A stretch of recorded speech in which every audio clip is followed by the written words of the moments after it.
ಎಲ್ಲರಿಗೂ ನಮಸ್ಕಾರ ಸ್ನೇಹಿತರೆ. ಮಾಘ ಹುಣ್ಣಿಮೆಯ ದಿನಾಂಕ, ಪೂಜಾ ವಿಧಾನಗಳು ಮತ್ತು ಉಪವಾಸದ ಬಗ್ಗೆ ವಿಡಿಯೋದಲ್ಲಿ ವಿವರಿಸಲಾಗಿದೆ. ಪವಿತ್ರ ನದಿಗಳಲ್ಲಿ ಸ್ನಾನ, ದಾನ ಮತ್ತು ವಿಷ್ಣು, ಲಕ್ಷ್ಮಿ, ಶಿವರ ಪೂಜೆ ಮುಂತಾದ ವಿಧಿಗಳನ್ನು ವಿವರಿಸಲಾಗಿದೆ.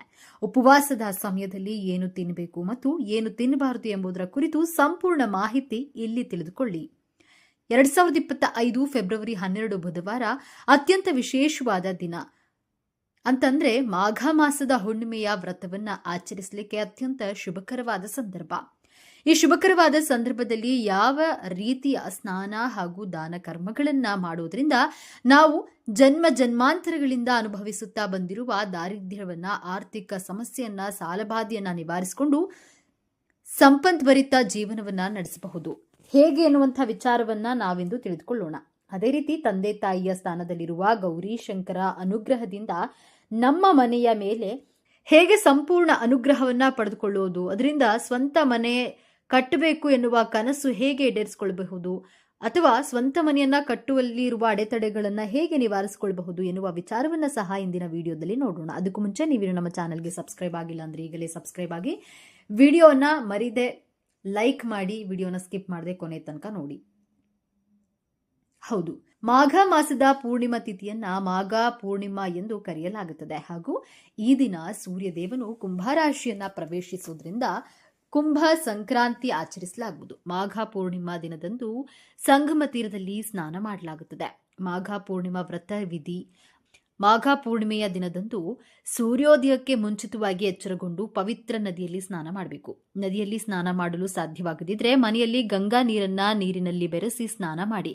ಇದಾದ ನಂತರ ಸೂರ್ಯನಿಗೆ ಅಗ್ರವ್ಯವನ್ನ ಅರ್ಪಿಸಿ ಉಪವಾಸ ಮಾಡಲು ಸಂಕಲ್ಪ ಮಾಡಿಕೊಳ್ಳಬೇಕು. ಇದಾದ ನಂತರವಾಗಿ ವಿಷ್ಣುವಿನ ಪೂಜೆ ಮಾಡಬೇಕು. ಪೂಜೆಯ ಸಮಯದಲ್ಲಿ ವ್ರತ ಕಥೆಗಳನ್ನ ಕ್ರಮಬದ್ಧವಾಗಿ ಪಠಿಸಬೇಕು. ಈ ದಿನ ಹಾಲಿನೊಂದಿಗೆ ಬೆರೆಸಿದ ನೀರನ್ನ ಅರಳಿ ಮರಕ್ಕೆ ಅರ್ಪಿಸಬೇಕು ಮತ್ತು ತುಪ್ಪದ ದೀಪವನ್ನು ಬೆಳಗಬೇಕು. ಮಾಘ ಮಾಸದಲ್ಲಿ ಬರುವಂತಹ ಹುಣ್ಣಿಮೆಯನ್ನ ಮಾಘ ಪೂರ್ಣಿಮೆ ಎಂದು ಕರೆಯಲಾಗುತ್ತೆ. ಹಿಂದೂ ಧರ್ಮದ ಪ್ರಕಾರ ಅಥವಾ ಹಿಂದೂ ಧರ್ಮದ ನಂಬಿಕೆಗಳ ಪ್ರಕಾರ ಮಾಘ ಹುಣ್ಣಿಮೆಯಂದು ಜನರು ಪವಿತ್ರ ನದಿಗಳಲ್ಲಿ ಸ್ನಾನ ಮಾಡಿ ನಂತರ ದಾನ ಮಾಡ್ತಾರೆ. ಈ ದಿನದಂದು ವಿಷ್ಣು, ಲಕ್ಷ್ಮಿ ಮತ್ತು ಶಿವನನ್ನ ಪೂಜಿಸಿ ಉಪವಾಸ ಮಾಡೋದ್ರಿಂದ ಜೀವನದ ಎಲ್ಲಾ ಸಮಸ್ಯೆಗಳು ದೂರವಾಗುತ್ತವೆ. ಹಾಗೆಯೇ ಜೀವನದಲ್ಲಿ ಸಂತೋಷ ಬರುತ್ತದೆ ಎಂದು ನಂಬಲಾಗಿದೆ. ನಂಬಿಕೆಗಳ ಪ್ರಕಾರ ಈ ದಿನ ಸಂಗಮದಲ್ಲಿ ಸ್ನಾನ ಮಾಡೋದ್ರಿಂದ ಎಲ್ಲ ಪಾಪಗಳು ನಾಶವಾಗುತ್ತವೆ ಮತ್ತು ಮೋಕ್ಷ ಸಿಗುತ್ತದೆ. ಮಾಘ ಪೂರ್ಣಿಮೆಯ ಉಪವಾಸವು ಬಹಳ ವಿಶೇಷವಾಗಿದೆ. ಅಂತಹ ಪರಿಸ್ಥಿತಿಯಲ್ಲಿ ಈ ಉಪವಾಸದ ಸಮಯದಲ್ಲಿ ಏನು ತಿನ್ನಬೇಕು ಮತ್ತು ಏನು ತಿನ್ನಬಾರದು ಎಂದು ತಿಳಿಯಲು ಅಗತ್ಯವಾಗಿದೆ. ಉಪವಾಸದ ಸಮಯದಲ್ಲಿ ಇವುಗಳನ್ನು ಸೇವಿಸಿ. ಮಾಘ ಪೂರ್ಣಿಮೆ ಉಪವಾಸದ ಸಮಯದಲ್ಲಿ 1 ಒಣ ಹಣ್ಣುಗಳನ್ನು ತಿನ್ನಿ. ಹಾಲಿನಿಂದ ಮಾಡಿದಂತಹ ಸಿಹಿ ತಿಂಡಿಗಳನ್ನು ತಿನ್ನಬಹುದು. ಸಿಹಿ ಗೆಣಸನ್ನ ತಿನ್ನಬಹುದು.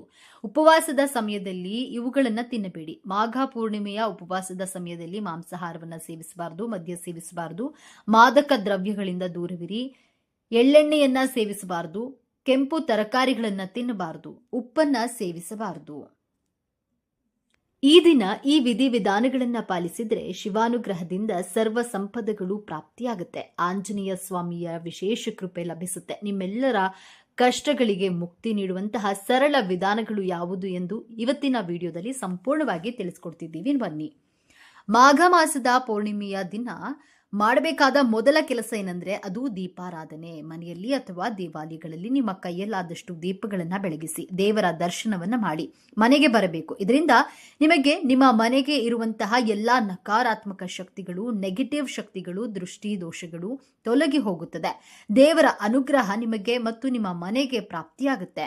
ಎರಡನೆಯದಾಗಿ ಮಾಘ ಮಾಸದ ಹುಣ್ಣಿಮೆಯ ದಿನ ಶಿವನ ದೇಗುಲದಲ್ಲಿ ಹಾಗೂ ವಿಷ್ಣು ದೇವರ ದೇಗುಲದಲ್ಲಿ ದೀಪಾರಾಧನೆಯನ್ನ ಮಾಡಬೇಕು. ಜೊತೆಗೆ ಅಲ್ಲಿ ಮಾಡಿರ್ತಕ್ಕಂತಹ ದೀಪಾರಾಧನೆಯ ದರ್ಶನವನ್ನ ಮಾಡುತ್ತಾ ಬೇರೆಯವರು ಹಚ್ಚಿದಂತಹ ದೀಪಗಳು ಆರಿದ್ರೆ ಅದನ್ನ ನಿಮ್ಮ ಕೈಯಿಂದ ಬೆಳಗಿಸಬೇಕು. ಇದರಿಂದ ಉತ್ತಮ ಫಲಗಳು ಪ್ರಾಪ್ತಿಯಾಗುತ್ತೆ.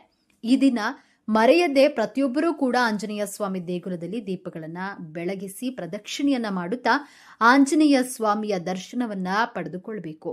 ಈ ಕೆಲಸವನ್ನ ಹುಣ್ಣಿಮೆಯ ದಿನ ಮಾಡೋದ್ರಿಂದ ವರ್ಷ ಪೂರ್ತಿ ಆಂಜನೇಯ ಸ್ವಾಮಿಯ ರಕ್ಷಣೆ ಹಾಗೂ ಅನುಗ್ರಹ ಸದಾ ನಿಮ್ಮೊಂದಿಗೆ ಇರುತ್ತದೆ. ಈ ಹುಣ್ಣಿಮೆಯ ದಿನ ಮಹಿಳೆಯರು ಅರಿಶಿಣ, ಕುಂಕುಮ, ಬಳೆ, ರವಿಕೆ ಸಮೇತ ತಾಂಬೂಲ ದಾನವನ್ನ ಮಾಡಿದ್ರೆ ಭೂಲಾಭ ಪ್ರಾಪ್ತಿಯಾಗುತ್ತೆ. ಸ್ವಂತ ಮನೆಯ ಕನಸು ನನಸಾಗಬೇಕು, ನಿಮ್ಮ ಹೆಸರಿನಲ್ಲಿ ಕೂಡ ಒಂದು ಭೂಮಿ ಇರಬೇಕು ಅನ್ನೋದಾದ್ರೆ ಈ ದಿನ ತಾಂಬೂಲ ದಾನವನ್ನ ಮುತ್ತೈದರಿಗೆ ಮಾಡಬೇಕು. ಈ ದಿನ ದೇವಾಲಯದಲ್ಲಿ ಬ್ರಾಹ್ಮಣರಿಗೆ ದಕ್ಷಿಣೆ ಸಮೇತ ತೆಂಗಿನಕಾಯಿಯ ದಾನ ಮಾಡಿದ್ರೆ ತುಂಬಾ ಒಳ್ಳೆಯದು. ಇದರಿಂದ ವಿವಿಧ ರೀತಿಯ ದೋಷಗಳು ದೂರವಾಗುತ್ತದೆ. ಈ ಹುಣ್ಣಿಮೆಯ ದಿನ ನೆಲ್ಲಿಕಾಯಿ ದಾನ ಮಾಡಿದ್ರೆ ಜಾತಕದಲ್ಲಿ ದೋಷಗಳು, ಎಲ್ಲ ವಿಧವಾದಂತಹ ದಾರಿದ್ರ್ಯ ದೋಷಗಳು ದೂರವಾಗುತ್ತದೆ ಎಂದು ಸ್ಕಂದ ಪುರಾಣದಲ್ಲಿ ತಿಳಿಸಿದ್ದಾರೆ. ಅದರಿಂದ ಈ ದಿನ ನೆಲ್ಲಿಕಾಯಿಯ ದಾನವನ್ನ ಮಾಡಬೇಕು. ಈ ದಿನ ಮನೆಯಲ್ಲಿ ಅಥವಾ ದೇಗುಲದಲ್ಲಿ 365 ಬತ್ತಿಗಳ ದೀಪ ಅಂದ್ರೆ 720 ಬತ್ತಿಗಳ ದೀಪವನ್ನ ಬೆಳಗಿಸಿದ್ರೆ ವರ್ಷ ಪೂರ್ತಿ ತಿಳಿದು ತಿಳಿಯದೆ ಮಾಡಿದಂತಹ ತಪ್ಪುಗಳು, ದೋಷಗಳು ದೂರವಾಗುತ್ತದೆ. ನಿತ್ಯವೂ ದೀಪಾರಾಧನೆ ಮಾಡಲು ಸಾಧ್ಯವಿಲ್ಲ ಅನ್ನೋದಾದ್ರೆ ಈ 720 ಬತ್ತಿಗಳ ದೀಪವನ್ನು ಬೆಳಗಿಸಿದ್ರೆ ವರ್ಷದ ಅಷ್ಟು ದಿನ ದೀಪಾರಾಧನೆ ಮಾಡಿದ ಅಖಂಡ ಪುಣ್ಯ ಫಲ ಪ್ರಾಪ್ತಿಯಾಗುತ್ತದೆ. ಸಾಮಾನ್ಯವಾಗಿ ಪ್ರತಿ ವರ್ಷವೂ ಕೂಡ 365 ಬತ್ತಿಗಳ ದೀಪಾರಾಧನೆಯನ್ನ ಮಾಡಿಕೊಳ್ತಿರ್ತೀರ. ಆದ್ರೆ ಈ ಒಂದು ಸೂಕ್ಷ್ಮ ವಿಚಾರ ಎಷ್ಟೋ ಜನರಿಗೆ ಗೊತ್ತಿರೋದಿಲ್ಲ. ಅಂದ್ರೆ ಒಂಟಿ ಬತ್ತಿಗಳ ದೀಪವನ್ನ ಬೆಳಗಿಸಬಾರದು. ಆದ್ದರಿಂದ 360 ಪ್ಲಸ್ 360 ಒಟ್ಟು 720 ಬತ್ತಿಗಳ ದೀಪಾರಾಧನೆಯನ್ನ ಮಾಡಿದ್ರೆ ಮಾತ್ರ ಈ ವಿಶೇಷ ಫಲ ಹಾಗೂ ಪುಣ್ಯ ಲಭಿಸುತ್ತೆ. ಈ 365 ಬತ್ತಿ ಅಂದ್ರೆ 720 ಬತ್ತಿಗಳ ದೀಪಗಳನ್ನ ನಿಮ್ಮ ಮನೆಯಲ್ಲಿ ಮನೆಯ ಯಜಮಾನಿ ಮಾತ್ರವಲ್ಲದೆ ಮನೆಯ ಯಜಮಾನ ಕೂಡ ಅಂದ್ರೆ ಪತಿ ಪತ್ನಿ ಇಬ್ಬರೂ ಸೇರಿ ದೀಪಾರಾಧನೆಯನ್ನ ಮಾಡಿ ದೀಪಕ್ಕೆ ವಿಶೇಷವಾಗಿ ಪೂಜೆಯನ್ನ ಮಾಡಿ ಆರತಿ ನೈವೇದ್ಯಗಳನ್ನ ಸಲ್ಲಿಸಿದ್ರೆ ವಿಶೇಷ ರೀತಿಯಲ್ಲಿ ಅದೃಷ್ಟ ಕೂಡಿ ಬರುತ್ತೆ, ಸರ್ವ ದೋಷಗಳು ದೂರವಾಗುತ್ತೆ. ಈ ಹುಣ್ಣಿಮೆಯ ದಿನ ನದಿಯಲ್ಲಿ ಸ್ನಾನ ಮಾಡಿದ್ರೆ ಅಖಂಡ ಪುಣ್ಯ ಫಲ ಪ್ರಾಪ್ತಿಯಾಗುತ್ತೆ. ಈ ದಿನ ಉಪವಾಸ ಮಾಡಿದ್ರೂ ಕೂಡ ತುಂಬಾ ಒಳ್ಳೆಯದು. ಈ ದಿನ ರಾತ್ರಿ ಸಮಯದಲ್ಲಿ ಹಾಲಿನಿಂದ ಈ ಕೆಲಸವನ್ನ ಮಾಡಿದ್ರೆ ಅದ್ಭುತ. ಮನೆಯ ಸದಸ್ಯರಿಗೆ ಆರೋಗ್ಯ, ಚಂದ್ರಬಲ, ಲಕ್ಷ್ಮೀ ಕೃಪೆ ಪ್ರಾಪ್ತಿಯಾಗುತ್ತದೆ. ಈ ಹುಣ್ಣಿಮೆಯ ದಿನ ರಾತ್ರಿ ಒಂದು ಲೋಟ ಅಥವಾ ಒಂದು ಚೊಂಬಿನಷ್ಟು ಹಾಲನ್ನ ಚಂದ್ರನ ಬೆಳಕಿನಲ್ಲಿ ಸ್ವಲ್ಪ ಕಾಲ ಇಡಬೇಕು. ನಂತರ ಆ ಹಾಲನ್ನ ಮನೆಯ ಸದಸ್ಯರು ಸ್ವೀಕರಿಸಬೇಕು.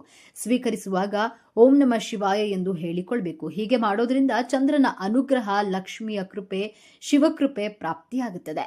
ಹುಣ್ಣಿಮೆಯ ಸಂಪೂರ್ಣ ಫಲ ಲಭಿಸಿ ಎಲ್ಲವೂ ಶುಭವಾಗುತ್ತದೆ. ಈ ಹುಣ್ಣಿಮೆಯ ದಿನ ಮರೆಯದೆ ಹಗಲಲ್ಲೇ ಉಪವಾಸವಿದ್ದು ರಾತ್ರಿ ಭೋಜನವನ್ನ ಸೇವಿಸಬೇಕು. ಈ ಹುಣ್ಣಿಮೆಯ ದಿನ ಸತ್ಯನಾರಾಯಣ ಪೂಜೆಯನ್ನ ಮಾಡಿಸಿ ಸತ್ಯನಾರಾಯಣ ಕಥೆಯನ್ನ ಕೇಳಿದ್ರೆ ಜೀವನದಲ್ಲಿ ಅದ್ಭುತವಾದ ಏಳಿಗೆಯನ್ನ ನೀವು ಕಾಣಬಹುದು.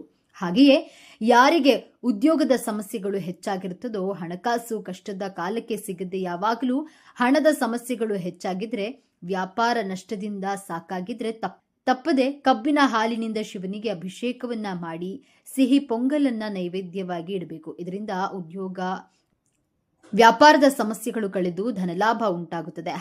ಹಾಗೆಯೇ ಮಾಟ ಮಂತ್ರ, ದುಷ್ಟಶಕ್ತಿಗಳ ಕಾಟ, ಶತ್ರುಗಳ ಕಾಟ ಹೆಚ್ಚಾಗಿದ್ದವರು ಅನ್ನ ಹಾಗೂ ಜೇನುತುಪ್ಪದಿಂದ ಚಿಕ್ಕದಾಗಿ ಶಿವಲಿಂಗವನ್ನ ತಯಾರಿಸಿ ವಿಶೇಷವಾಗಿ ಪೂಜೆಯನ್ನ ಮಾಡಿ ನಂತರ ನದಿಯಲ್ಲಿ ಬಿಟ್ಟು ಬಂದ್ರೆ ಎಂಥದ್ದೇ ಕಠಿಣ ಮಾಟ ಮಂತ್ರ ಪ್ರಯೋಗ ಆಗಿದ್ರೂ ಕೂಡ ದೂರವಾಗಿ ಶಿವ ರಕ್ಷಣೆ ಅನ್ನೋದು ಇಡೀ ಕುಟುಂಬಕ್ಕೆ ಪ್ರಾಪ್ತಿಯಾಗುತ್ತೆ. ನೋಡಿದ್ರಲ್ಲ, ಈ ಹುಣ್ಣಿಮೆಯ ದಿನ ಯಾವೆಲ್ಲ ವಿಧಿವಿಧಾನಗಳನ್ನ ಪಾಲಿಸಬೇಕು ಅಂತ ಇವತ್ತಿನ ಈ ವಿಡಿಯೋದಲ್ಲಿ ತಿಳಿಸ್ಕೊಟ್ಟಿದ್ದೀವಿ. ಈ ಮಾಹಿತಿ ನಿಮಗೆ ಇಷ್ಟವಾದರೆ ಈ ವಿಡಿಯೋವನ್ನ ಪ್ರತಿಯೊಬ್ಬರಿಗೂ ಕೂಡ ಶೇರ್ ಮಾಡಿ, ಎಲ್ಲರೂ ಭಕ್ತಿಯಿಂದ ಓಂ ನಮಃ ಶಿವಾಯ ಅಂತ ಕಮೆಂಟ್ ಮಾಡಿ. ಧನ್ಯವಾದಗಳು.